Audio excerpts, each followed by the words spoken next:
dit les titres avec vous, Kibambi Chutwa? Les titres, en fait, il n'y en a qu'un seul. La République démocratique du Congo fera son entrée au Conseil des droits de l'homme des Nations Unies l'année prochaine.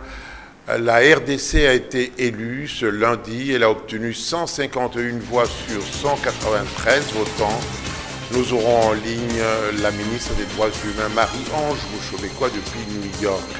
La nouvelle nous a été annoncée par notre ambassadeur Baloumini. Nous y reviendrons donc tout de suite. Je vous le disais, à l'instant même, la République démocratique du Congo venait d'être élue au Conseil des droits de l'homme pour un mandat de 2 ans, soutenu par les pays africains ainsi que d'autres pays. Le Congo-Kinshasa a obtenu, je vous le disais également, 151 voix sur 193 votants. Nous avons en ligne depuis New York la ministre des Droits humains, Marie-Ange Mouchobekwa. Je suis très émue, en tant que ministre des Droits humains, que la République démocratique du Congo soit élue au Conseil des Nations Unies aux droits de l'homme. La bataille était très rude. Vous savez que beaucoup de pays occidentaux nous ont combattus. Les ONG se sont opposés à notre candidature, mais nous avons mené campagne jusqu'au bout. Le président de la République nous a accompagnés. Il a eu des entretiens avec les pairs africains pour qu'ils puissent soutenir notre candidature. Nous avons réussi à renverser la vapeur de la diversité. Nous avions besoin de 123 voix pour être élus. Aujourd'hui, nous avons été élus avec 151 voix. C'est un plébiscite.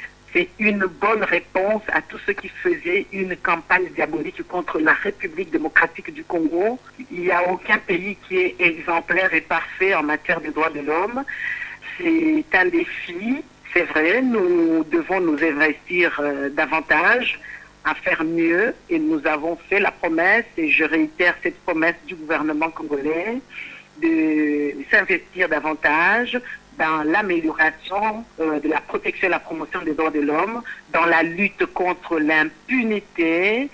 Et nous réitérons la volonté de poursuivre notre partenariat avec l'ONU à travers la MONUSCO et le Bureau conjoint des Nations Unies aux droits de l'homme. Le Conseil de sécurité de l'ONU devra d'abord entériner le vote de l'Assemblée générale, et au début de l'année 2018, la République démocratique du Congo va siéger au Conseil des droits de l'homme jusqu'en 2020. Notre mandat est de 2 ans. Vous devez sans doute, nombreux d'entre vous, vous poser la question de savoir, le Conseil des droits de l'homme des Nations Unies, c'est quoi? Réponse dans cet élément de Gloria Nseya. Créé le 15 mars 2006 par l'Assemblée générale de l'ONU, le Conseil des droits de l'homme est un organe intergouvernemental de Nations Unies avec le but principal d'aborder des situations de violation de droits de l'homme et d'émettre de recommandations à leur rencontre. Sa première session ordinaire s'est ouverte le 19 juin 2006 et une deuxième le 19 septembre au 16 octobre 2006. Le siège du Conseil est à Genève, en Suisse. Son secrétariat est assuré par le Haut-Commissariat des Nations Unies aux droits de l'homme.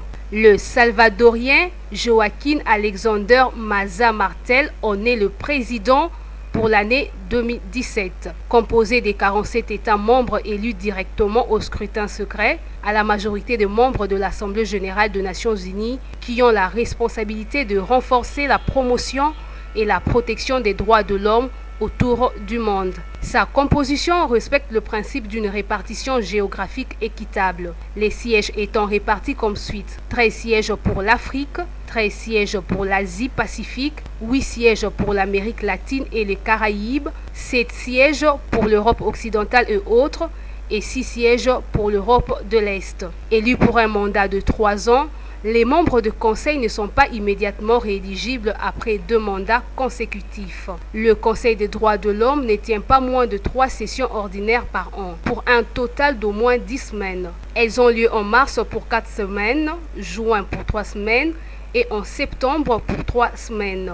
Si un tiers des États membres ont fait la demande, le Conseil des droits de l'homme peut décider à tout moment de tenir une session extraordinaire pour traiter des violations des droits de l'homme et des urgences. Pour cette année, l'électorat est constitué de 193 membres sur 195 que compte l'Assemblée générale des Nations unies. Vous en avez maintenant une petite idée, du moins pour vous qui n'en savez rien. Retour à Kinshasa maintenant, à Kinshasa où séjourne depuis hier dimanche une délégation du Conseil de sécurité des Nations Unies pour une mission officielle de 2 jours. L'objectif est d'avoir une connaissance de premier plan, connaissance de la mise en œuvre et l'impact de mesures relatives à la résolution 2360 du Conseil de sécurité. Après Kinshasa, la délégation composée de 5 membres se rendra à Brazzaville, à côté, en face, pour participer à une réunion de haut niveau sur le mécanisme régional de suivi. C'est ce que précise le communiqué tombé à nos bureaux. En politique, maintenant, la rentrée institutionnelle du Parti du Peuple pour la reconstruction et la démocratie en est à sa 2e édition. En rendez-vous avec les camarades membres du parti, des animateurs des structures et d'institutions sur l'idéologie du parti au pouvoir. Les travaux ont été ouverts par le secrétaire général lui-même, Henri Movasakani, Amen Dimwani et Luc Yongu. Mettre en face de membres et cadres du parti, les camarades en fonction en vue d'une autocritique devant aboutir à une auto-évaluation pour améliorer l'action de l'État. Tel est l'objectif poursuivi dans l'organisation de cette rentrée institutionnelle du PPRD. Des membres du cabinet du chef de l'État, en passant par le président de l'Assemblée nationale et les membres du gouvernement, jusqu'aux mandataires d'entreprises publiques et membres du CNSA, tous étaient face à la base pour répondre aux préoccupations liées à la gestion par chacun de son secteur en vue de faire mieux et redorer ainsi l'image de marque que doit avoir le parti. Après la première édition organisée en 2016, la rentrée institutionnelle du PPRD, équivalent de l'université d'été sous d'autres cieux, est une nouvelle habitude qu'on tient à pérenniser au parti phare de la majorité présidentielle. Au chapitre de réaction, les participants à cette rentrée institutionnelle saluent l'initiative du secrétaire général du parti, Henri Movasakani. On écoute Richard Mouillet et Bernadette Poundou au micro de Numérica TV. Comme ça se passe entre camarades, nous avons dit que ça allait se passer à fleuret-moucheté, c'est-à-dire vous n'avez pas de pointe de couteau aiguisée. Hein. C'est un grand moment de camaraderie où les camarades se sentent égaux, redeviennent ce qu'ils ont toujours été, c'est-à-dire des militants. Un parti qui ne peut pas s'asseoir et disséquer ce qui va et ce qui ne va pas n'est pas un parti qui existe vraiment. Nous sommes le plus grand parti de cette République et nous innovons en tout. Nous avons instauré cette institution depuis l'année dernière et ça avait porté des fruits. Avoir en face de nous les militants, avoir en face de nous nos mandataires qui nous rendent compte et qui nous expliquent le niveau d'accomplissement des tâches que le parti leur a données au sein des institutions.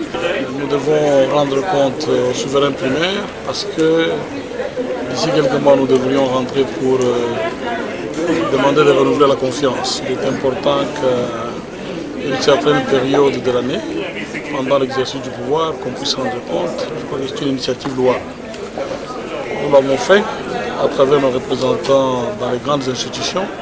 C'est un modèle que j'essaierai de faire en province parce qu'il faut garantir l'élection à la base. L'actualité à l'intérieur du pays, la province de la Mongala n'a plus de gouverneur. L'Assemblée provinciale a voté le week-end dernier une motion de défiance contre le gouverneur Bienvenu Issamba. Le désormais ex-gouverneur est accusé d'avoir ordonné en décembre 2016 la répression des adeptes de la secte Ouaminene qui refusait de se laisser déloger de l'Issala, plus exactement. Gloria Nseya, avec vous le reste de l'actualité, d'abord l'enseignement et puis le sport. Et oui, ouverture ce lundi de l'année académique. Le lancement officiel a eu lieu à Goma, au Nord Kivu, occasion pour le ministre de l'Enseignement supérieur et universitaire d'annoncer sa mesure visant la fermeture des institutions supérieures et universitaires non viables. Cérémonie similaire à l'Université catholique du Congo en présence des différentes autorités et des étudiants Jefté Tcholeni et Eric Kalambay. Ça y est, l'année académique 2017-2018 est officiellement lancée à l'Université catholique du Congo. Je déclare ouverte l'année académique 2017-2018. Je vous remercie. Une nouvelle année avec de nouvelles ambitions. Pour les 4 prochaines années, le comité de gestion entend hisser cette université au rang des toutes meilleures en Afrique. Pour le professeur Léonard Santedi, recteur de l'UCC, son institution ne doit pas seulement être un lieu de transmission du savoir, mais aussi un lieu de fabrication du savoir. L'UCC fait le pari d'être cette université d'excellence au cœur de l'Afrique d'ici à l'an 2021. Notre souci, c'est d'accompagner les étudiants dans leur croissance en sciences et en humanité. Nous sommes donc heureux de travailler en synergie avec le ministère de tutelle, mais aussi en partenariat avec de plus grandes universités du monde et aussi avec les universités du Congo. Parmi les particularités de cette année figure la mise en place en novembre prochain de l'UCC School of Management. Cette nouvelle école qui est réservée à ceux qui ont déjà un master pour apprendre la gestion de l'administration publique, l'administration et la gestion des projets et aussi favoriser l'employabilité des jeunes diplômés. Pour l'année académique 2017-2018, l'Université catholique du Congo s'est dotée de 9 professeurs ordinaires supplémentaires, dont 2 en faculté de théologie.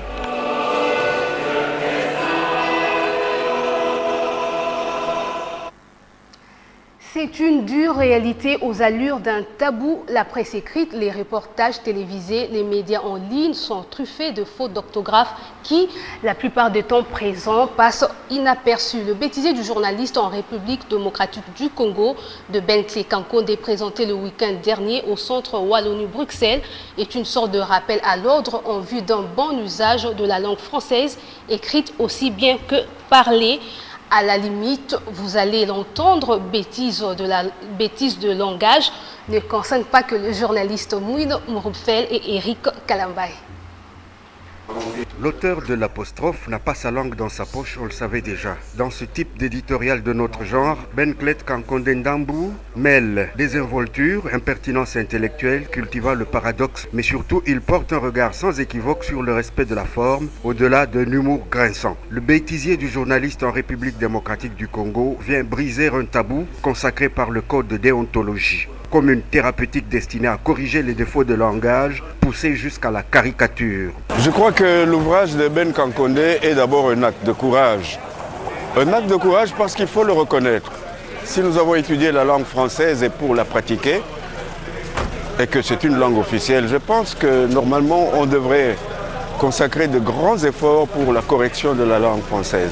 Parce que c'est un fait aujourd'hui. Les enseignants parlent mal. Les professeurs d'université parlent très mal, les magistrats parlent mal, les avocats plaident mal, les ministres parlent mal, les parlementaires parlent très mal.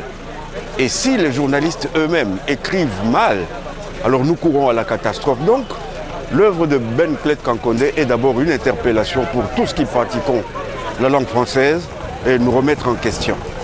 Le bêtisier du journaliste congolais est un rappel à l'ordre. Son auteur affirme ne pas s'ériger en censeur. Il invite en revanche le journaliste au devoir du respect de la forme et du fond, à jauger les degrés de compétence et de performance, débouchant sur des preuves d'une culture bien établie. En lisant cet ouvrage, ça va aussi nous amener, surtout en ce qui concerne la partie écrite, comment corriger nos papiers, comment rendre les papiers que nous écrivons, parce que ça n'aide pas seulement les journalistes, mais ça concerne tout le monde.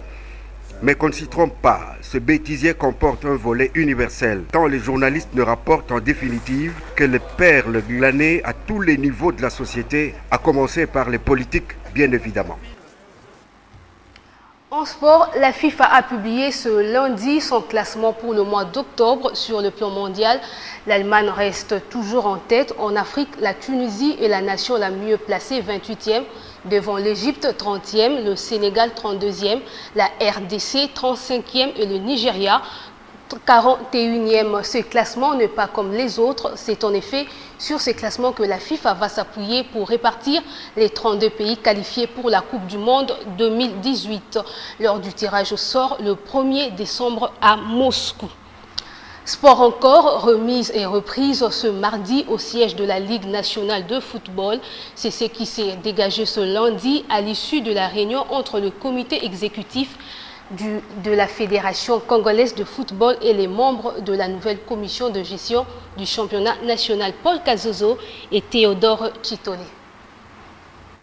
Une entrevue de prise de contact à huis clos, d'une part le membre de la FECOFA, de l'autre ceux de la nouvelle commission de gestion de la Ligue nationale de football, conduit par son président Mweu Beya, entouré de tous ses collaborateurs. 3 moments forts dans cette réunion. Dans un premier temps, l'adresse du premier vice-président de la FECOFA, Donatien Chimanga. Vous êtes nommé aujourd'hui, c'est pour que la LINAFOOT puisse prendre un autre élan qui est l'élan de l'année passée. Ensuite, les raisons de la mise en place de cette commission de gestion de la Ligue nationale de football. Bobo Bondeme en donne la motivation. Nous avions à l'époque lancé l'idée que la LINAFOOT devait être gérée par les délégués venus des clubs, comme ça s'est fait partout ailleurs. En France et tout, ce sont des délégués des clubs qui gèrent. Mais après au moins 2 mandats, nous avons constaté que les délégués qui arrivaient au lieu de se surpasser, c'était plus les représentants des clubs. Et ça posait un problème. Les clubs qui ne se sentaient pas représentés, voyaient les intérêts, ne se retrouvaient pas. C'est ça le constat qui a été dégagé. Et nous avons, parce qu'il faut avoir le courage de reconnaître quand il y a quelque chose qui ne va pas. Après une séance d'évaluation avec la LINAFOOT, nous avons vu que cette idée-là n'a pas tenu. Enfin, l'annonce d'un séminaire de remise à niveau pour le membre de la nouvelle commission de gestion de la Ligue nationale de football. Ces 3 membres qui ont parlé sont de la FECOFA, les nouveaux membres de la nouvelle commission de gestion de la Ligue nationale de football. Tous présents ont joué au muet avec promesse de délier leur langue. À l'issue de la remise de reprise entre Jeff Kapondo pour le comité sortant et Mweu Beya et l'ensemble de sa commission de gestion de la Ligue nationale de football. Gloria Seya n'a pas lu le bêtisier, mais elle évolue très bien. Hors de nos frontières, Kigali conteste les conclusions d'un rapport de l'ONG de défense des droits de l'homme, Human Rights Watch, sur les exécutions sommaires des petits délinquants qui auraient été commises par la police rwandaise. Une commission rwandaise accuse notamment l'ONG d'avoir présenté comme mortes des personnes toujours vivantes ou décédées de causes naturelles. En fin de cette édition d'information, vous suivrez donc après le générique, je l'espère, vous suivrez notre revue de presse, si tant est que on me le confirme, le rédacteur en chef. Oui, donc fin de cette édition d'information. Merci aux internautes depuis Bruxelles et Paris qui continuent à visiter notre page Facebook Numérica TV officielle. Portez-vous bien et merci de votre attention. Je vous retrouve, moi, demain pour d'autres nouvelles informations. À demain donc. Bonsoir.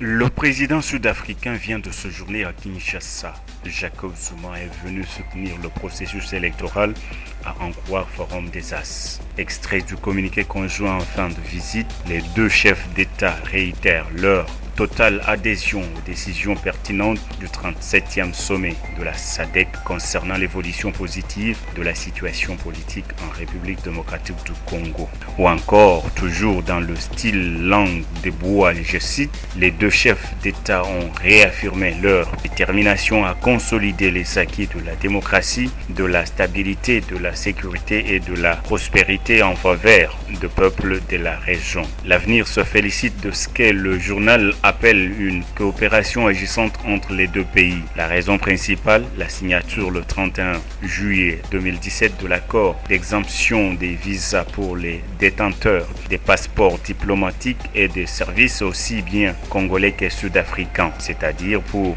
la République démocratique du Congo, des membres des gouvernements central et provinciaux, députés nationaux et provinciaux, ainsi que le corps diplomatique. L'autre actualité, c'est bien évidemment la candidature de la République démocratique du Congo au Conseil des droits de l'homme de l'ONU. La ministre des Droits humains, Marie-Ange Mushobekwa, est au front selon la prospérité. Une candidature qui rencontre une forte résistance des pays occidentaux face au groupe des pays africains. Un parti politique de plus, et c'est intéressant de le souligner, c'est celui que vient de créer Anastasie Mosengrove.